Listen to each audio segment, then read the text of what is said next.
အားလုံးပဲမင်္ဂလာပါခင်ဗျာကျွန်တော်တို့ဒီတစ်ပရီးမီးယားလိပွဲစဉ်တွေကမှ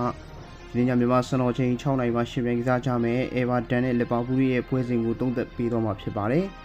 အေဗာတန်အသင်းအနေနဲ့ဒီရာသီပရီးမီးယားလိ9ပွဲကစားထားရာ3ပွဲတည်2ပွဲရှုံးကနိုင်ပွဲလုံးဝမရှိထားပဲရမှတ်3မှတ်နဲ့အမှတ်ပေးစရာရဲ့အဆင့်7ခွန်မှာရပ်တည်နေတာဖြစ်ပါတယ်ဒီ9ပွဲမှာတိုက်စစ်က4ဂိုးသွင်းယူထားပြီးခန်စစ်က6ဂိုးပြန်လည်ခွင့်ပြုပေးခဲ့ရတာဖြစ်ပါတယ်လီဗာပူးတင်းနေတယ်လေဒီရာသီပရီးမီးယားလိ9ပွဲကစားထားရာ2ပွဲနိုင်2ပွဲတည်ကြက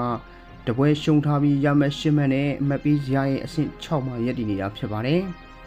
ဒီ9ပွဲမှာတိုက်စစ်က15ဂိုးသွင်းယူထားပြီးခန်စစ်က6ဂိုးပြန်လည်ခွင့်ပြုပေးခဲ့ရတာဖြစ်ပါတယ်ဒီနေ့တင်ရဲ့ဒီရာသီအင်္ဂွင်းဝေးကွင်းစွမ်းဆောင်ရည်ကိုပြန်ကြည့်ရင်အင်ရှင်အေဗာတန်အသင်းအနေနဲ့ဒီရာသီအင်္ဂွင်း2ပွဲလက်ခံကစားထားရာ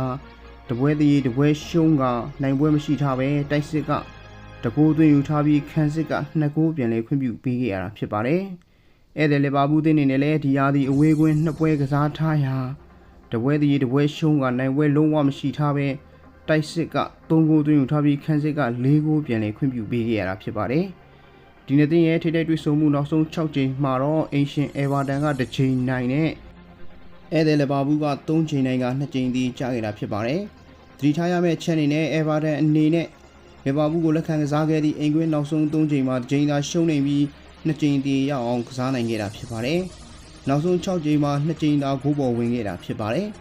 ။လမ်ဘတ်ရဲ့အေဗာတန်အသင်းဟာဒီယာဒီဝူဘာဟန်တန်လက်စတာတို့နဲ့အတူနိုင်ပွဲလုံးဝမရှိသေးတဲ့အသင်းဖြစ်ပါတယ်။ကံကောင်းလို့တန်းတင်ခဲ့တယ်ဆိုပေမဲ့ဒီယာဒီ9ပွဲကိုပြန်ကြည့်ရင်အေဗာတန်ရဲ့ကစားဟန်ကအားရစရာတော့မရှိသေးပါဘူး။တိုက်စစ်က9ပွဲမှာ4ဂိုးသွင်းယူပြထားနိုင်ပေမဲ့9ပွဲမှာ6ဂိုးထိခွင့်ပြုခဲ့ရတဲ့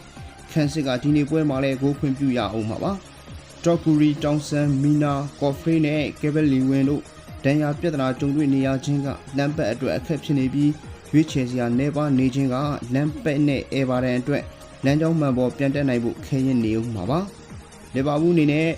ဒီယာဒီနိုင်ပွဲ2ပွဲရထားတဲ့ဆိုပေမဲ့အဝေးကွင်း2ပွဲမှာ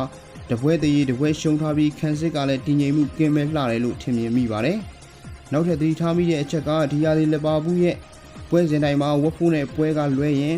ကြံလေးပွဲမှာဥဆောင်ဂိုးတွေခွင့်ပြုပေးခဲ့ရပြီးနောက်ကနေလိုက်ကစားနေရတာဖြစ်ပါတယ်။ဂျိုတာဟန်ဒါဆန်ကိတ်တာကိုနာတီးနဲ့အကန်တိုင်ယာတို့ဒဏ်ရာကြောင့်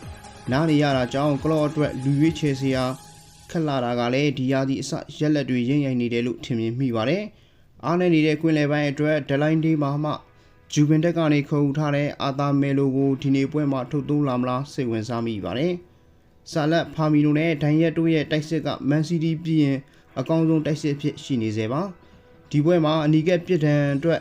ပွဲပယ်ခံထားရတဲ့ဒါဝင်လူနဲ့တယောက်ပွဲပယ်ပြစ်ဒဏ်လွတ်မြောက်လာခဲ့ပြီးဖြစ်လို့ပါဝင်လာဖို့ရှိနေပါတယ်။ဆာလက်တို့ရဲ့တိုက်စစ်က9ပွဲလုံးဂိုးပေးခဲ့ရတဲ့အေဗာတန်ခန်စစ်ကိုကြော်ဖြတ်ဂိုးတွေရယူသွားနိုင်အောင်မှာပါ။ကျွန်တော်အမြင်ကျွန်တော်တွေးကျွန်တော်သုံးသက်ချက်ရဒီယာဒီပွဲစဉ်ကအထိနိုင်ပွဲမရသေးတဲ့လမ်ဘတ်ရဲ့အေဗာတန်အနေနဲ့ဒီယာဒီပထမဆုံးသောနိုင်ပွဲရလို့မှုကြောင့်ဒီပွဲကိုချက်ကိုချက်ခဲစူးစမ်းလာနိုင်ပါတယ်။အကယ်၍ဒီနေ့ပွဲစဉ်မှာသာအေဗာတန်အနေနဲ့ရှုံးနိမ့်ခဲ့မယ်ဆိုရင်လမ်ဘတ်အတွက်ဝန်းနေစရာတွေကြုံလာရနိုင်ပါတယ်။ယာဒူးမြဲဖို့အလဲထိုးရမှာကလည်းလီဗာပူးဆိုတော့လမ်ဘတ်တယောက်ဘယ်လိုစီမံလာမလဲ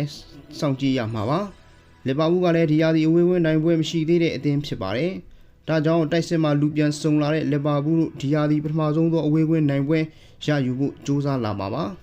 ။ဘာပဲဖြစ်ပါစေကျွန်တော်ကတော့ဒီနေ့ပွဲစဉ်မှာအသင်းကြားကကွာခြားချက်ကကြီးမားလွန်းတာကြောင့်တိုက်စစ်မှာလူပြန်စုံလာတဲ့ဧည့်သည်လီဗာပူးပဲဒီယာဒီပထမဆုံးသောအဝေးကွင်းနိုင်ပွဲရယူသွားလိမ့်မယ်လို့ထင်မြင်မိပါတယ်။ကျွန်တော်ရဲ့အချိုက်ကတော့လီဗာပူးပါ။